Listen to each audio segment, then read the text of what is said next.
Is the fear around the recent air freight bombs being used to justify further measures to restrain the freedom and liberty of the citizen of the United Kingdom? Is the fear around recent air freight bombs being used to justify further measures to restrain the freedom and liberty of the citizens of the UK? There are all kinds of issues, of course, perhaps control orders on people's minds most. John Gaunt.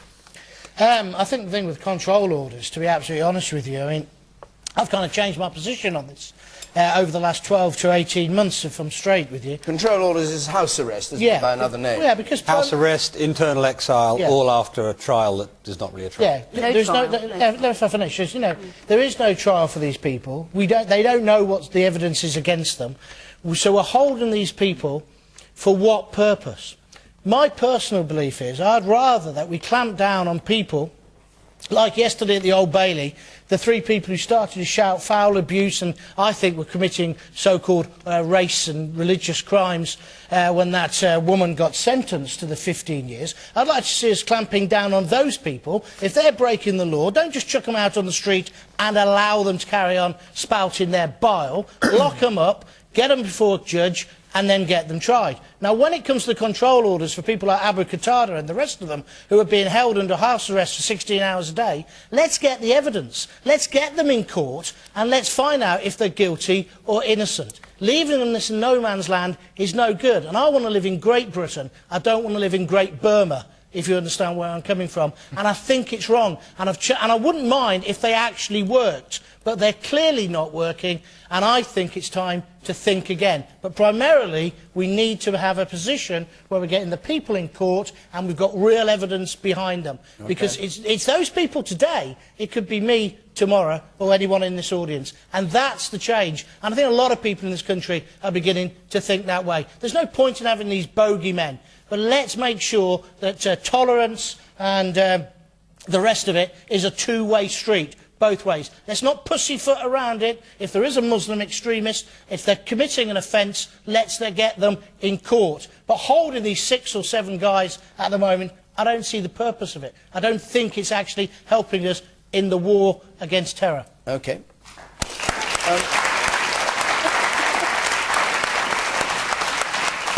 Drag straw, the Labour government introduced control orders. The head of MI5 still backs them. Do you back them?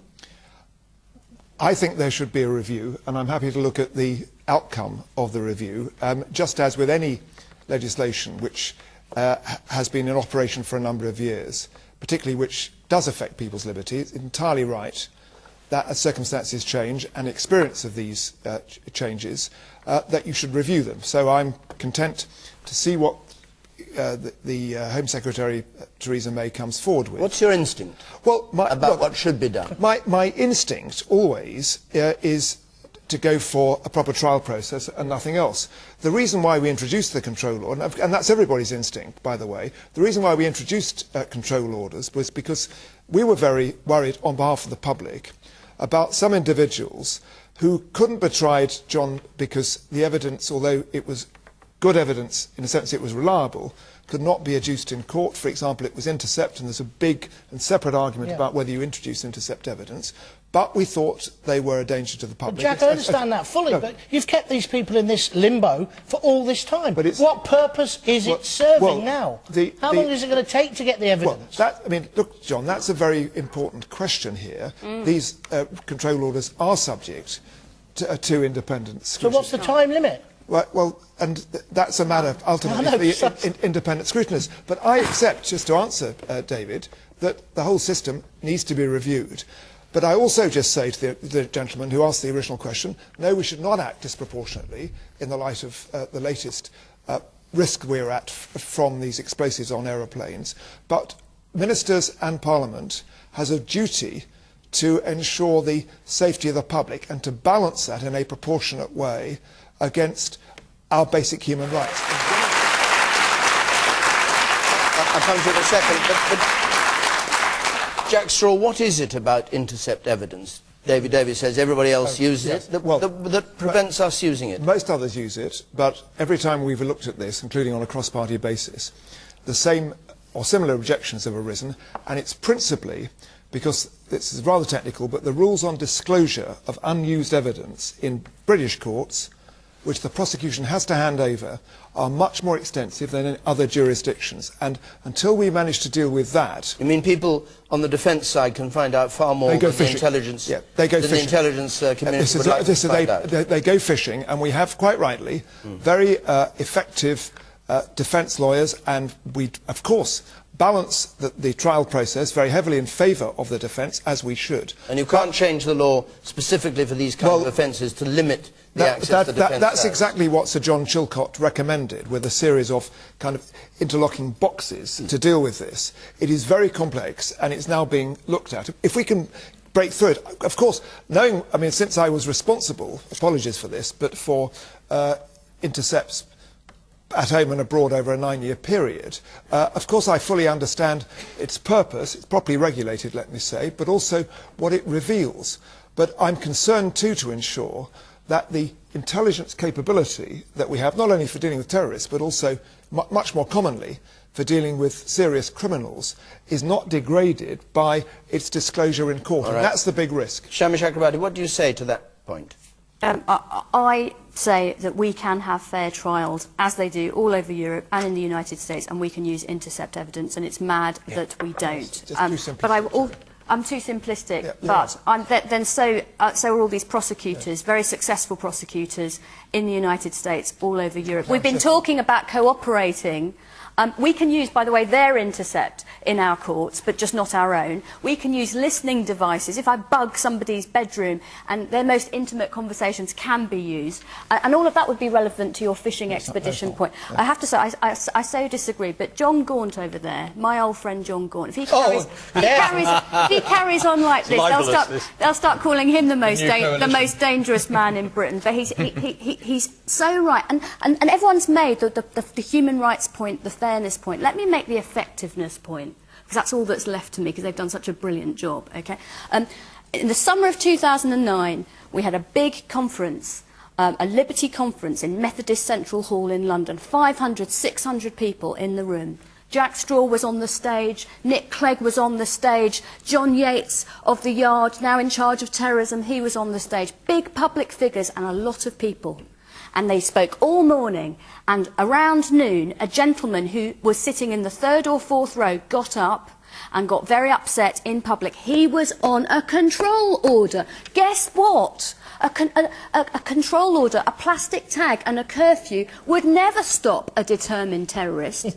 It's only a punishment for people who obey it, and for dangerous people, they disappear. And 7 of the people on these orders have completely vanished. What kind of safe security policy is that? It's unsafe, it's unfair, it's un-British. You and your colleagues promised that you would do away with this, and we're talking about honouring promises and putting trust back in politics. Let's do away with this. You said you'd listen to Ken MacDonald, a fine prosecutor. I'm glad that the government's going to listen to Ken MacDonald. This policy must end. Yeah. OK. I'll take one more point from the man, not the man with the tie, but the man behind you. You, sir.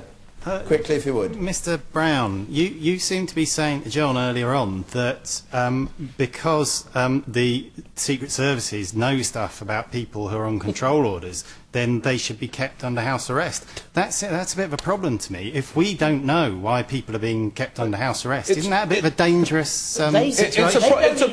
It's a problem for me, and all of my instincts are liberal instincts. I'm in the Liberal Democrat Party. I am a liberal, But I just want to put it to you, because it's a serious question. If the intelligence services knew that an individual this weekend was wanting to commit an atrocity that would kill more than the number of people in this room, but had no evidence to do anything about it, and you were in that position, it's not a trivial matter. Put yourself in that position. That is the genuine difficulty that we are having to confront as not just a government, but as a country as well. Last question. And this is from Peter Hepworth, please. In the light of US voters rebuffing Barack Obama this week, does the panel think that the President will end up like Tony Blair, trying to please everybody, but actually not pleasing anyone?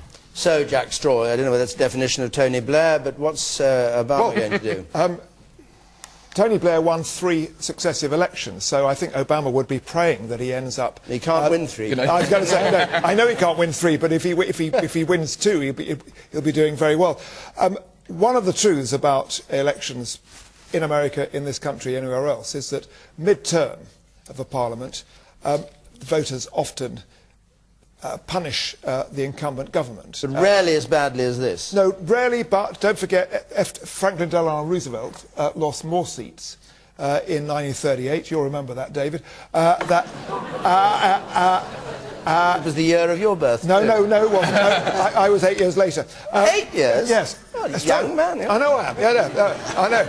You're wearing well. Thank you very much. So are you, sweetheart.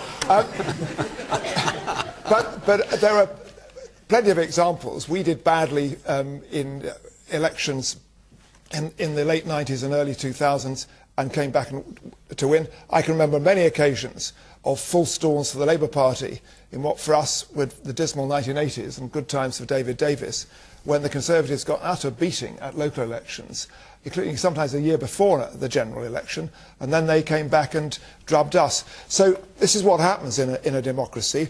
And the other thing that I think serious American commentators mention is that they didn't wish to see the Democrats lose, the Democrats didn't, but there was a silver lining, because now the Republicans will be tested as to how they're going to exercise responsibility.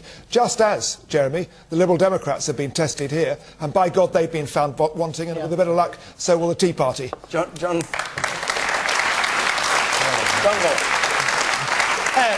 Well, I'm glad you mentioned the Tea Party. I think the Tea Party is a phenomenal input into that election in America, and it can't just be ignored with some kind of snide comment against them. There's a disconnect in America between mainstream politicians and the electorate, which is where the Tea Party are trying to fill that void. There's that disconnect in this country as well, as evidenced by what we've heard tonight. People are angry in this country. The expenses scandal, the politicians on this table may think it's gone away. It hasn't gone away. When I said I was going to come on the show today, people said give them stick because they're out of touch. Obama the same, out of touch with the public. In this country... The question is, will he... Well, not this country. We're talking about American politics briefly, if you don't mind. But the question was, will he end up trying to please everyone and pleasing no one? Do you think he'll lose? Do you think he'll win the next? No, I don't think he will win. I don't think he will win. I think he is on the way out. Yeah, and I think the problem is people like the Tea Party come up. The established parties are not happy with that. The established politicians, they can't quite cope with it. But there's a movement in America where ordinary people want to be heard. It's the same in this country. Last week, you may not want to talk about this country, and I'm amazed that Europe hasn't really come up tonight. 75% of people want a referendum on whether we stay in the European Union or not. You in the lamestream press are ignoring it. People want to talk about Europe. Okay. I have to say we didn't have a question about the referendum tonight, even though they knew you were going to be on the panel. But there we go. Shami Chakrabarti. I think if you look at even recent history, having a tough time at midterms doesn't necessarily mean that you've lost the next election. We've seen that before. On the Tea Party, you know, now that John Gaunt is my friend and fellow human rights campaigner... I'm not going to go that far. I think you're right that a movement like that comes out of all sorts of rag-bag, disparate feelings of discontent with politics. You're so right about that. But be careful before you get too cosy with the Tea Party, John, because, you know, there are some people in that movement who are, I'm afraid, racist. You know, of course they are. They're comparing Barack Obama to Adolf Hitler and saying that he's a Muslim, which he isn't, as if that's a crime, and saying he might not have been born in America. Well, none of us were. By and the that doesn't same make token, Shami, you can't characterise all of them which is what we have been seeing in the mainstream press. I hear you, but there are some... What I'm saying is, with a big movement like that, with all the rag-bag, you're going to get some contradictions, and they will be tested in power. You can't be against the bankers and the bailout and then say we don't want the banks to be regulated, for example. There's a contradiction there. Okay. That way. Thank you all on the panel who came here. Thank you who came to Sheffield to take part, or indeed who live in Sheffield, Hallam, and came here. Very good to see you. From Question Time until next Thursday. Good night.